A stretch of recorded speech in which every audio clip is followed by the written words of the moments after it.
Basically as a point और act करोगे, because जो लाइन ऑफ लोड है वो चेंज, ठीक है, एक 50 मिलीमीटर के ऊपर वो एक लोड अप्लाई हो रहा है, ठीक है, वो पॉइंट और एक्ट करेगा। अब इस केस में देखें आपके पास जो नंबर ऑफ नोड है वो 13 है, तो आप क्या करेंगे 1000 डिवाइड बाई 13 कर लेंगे, तो उससे आपको पता चल जाएगा ठीक है भाई एक नोड के ऊपर कितना लोड आ रहा है, ठीक है। जब आप 1000 डिवाइड बाई 13 करते हैं तो आपके पास रिजल्ट आता है 76.9, मीन तकरीबन 77 कर लें या 76.9 यूज़ कर लें। तो अब आप करेंगे apply again displacement on nodes, ठीक है, पिक ऑल F5 है -76.9 डिफाइन कर दें, ओके। अब ये 1000 न्यूटन लोड था, ये basically as a point load act करेगा,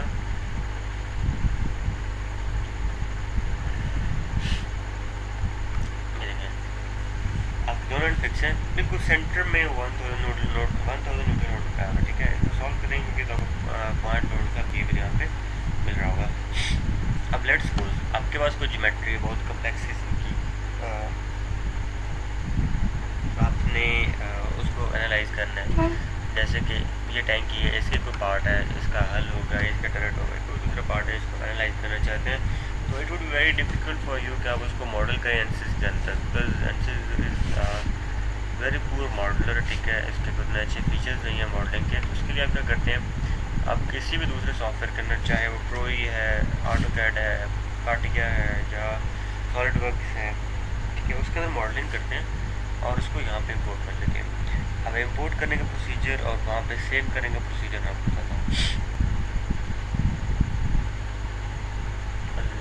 लेट्स जस्ट वेट कोई ओपन हो जाए।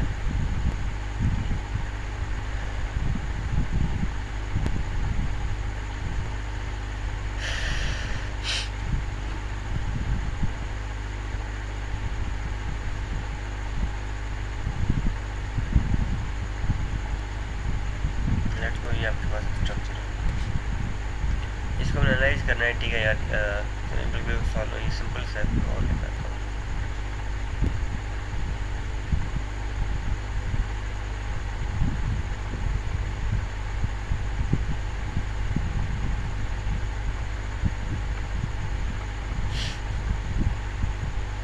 ये थोड़ा बिग फैन है, ठीक है, अगर आप इसमें देखें तो इसमें जो इसकी प्रोफाइल है वो चेंज हो रही है अलॉन्ग दी लेंथ, ठीक है, इसकी वेट्स वगैरह थिकनेस वगैरह सब चेंज हो रही है। तो ये चीज़ अगर आप एनालिसिस में बनानी हो तो आपको काफ़ी टाइम लग जाएगा और मे बी उसमें ये फीचर अवेलेबल भी ना हो। तो आप क्या करते हैं किसी दूसरे सॉफ्टवेयर में बनाए, जिस तरह बनी हुई है, ठीक है। अब आप आ जाएँ फाइल में, यहाँ पे सेव कॉपी, अच्छा कुछ में सेव कॉपी होगा, कुछ में सेव एज होगा, कुछ में एक्सपोर्ट होगा, बट ये सारे फीचर्स यहाँ पे अवेलेबल होते हैं। अब यहाँ पर आप टाइप सेलेक्ट कर लें IGS, आपके पास होगा SAT ACIS के नाम से,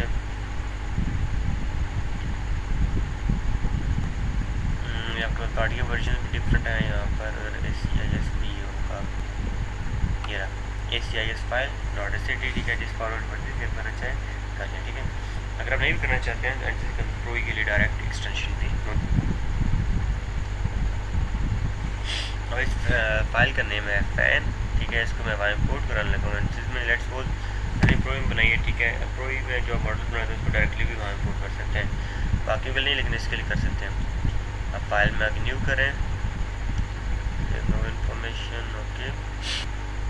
अब आए फाइल में, यहाँ पे आपके पास इम्पोर्ट अगर आप क्लिक करें तो आगे आपके पास IGS फाइल इम्पोर्ट करेगा ऑप्शन है, कार्टिया version 5 group parametric NX machine volume ACIS दोबारा से आपके पास फैट फाइल फॉर्मेट है, ठीक है, और देन पैरा कोई बात नहीं, डायरेक्टली किस चीज़ की एप्लीकेशन, ठीक है।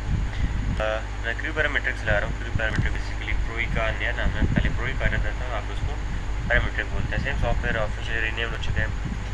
डॉक्यूमेंट्स में आपके पास फोल्डर था फैन के नाम से, ये रहा फैन पार्ट 2, ओके।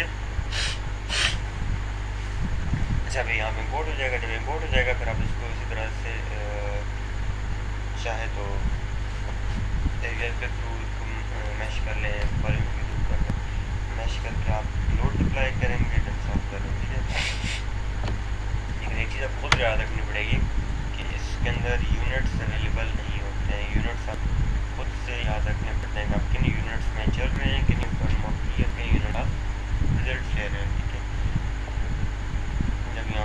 जाए तो आपने इसके अंदर एलिमेंट टाइप डिफाइन करना है। सॉलिड यूज़ करेंगे बिकॉज आपके पास जो मटीरियल है वो 3D है, ठीक है।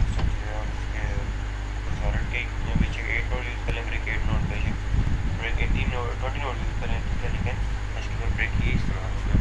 अब मेरे एंसर जो चूँकि वो नॉट रिस्पॉन्डिंग होंगे वो मैं क्लोज कर रहा हूँ, ठीक है। आप ट्राई कीजिएगा, इंशाल्लाह आपके पास ऐसा प्रॉब्लम नहीं आ रहा होगा। Thank you very much till today.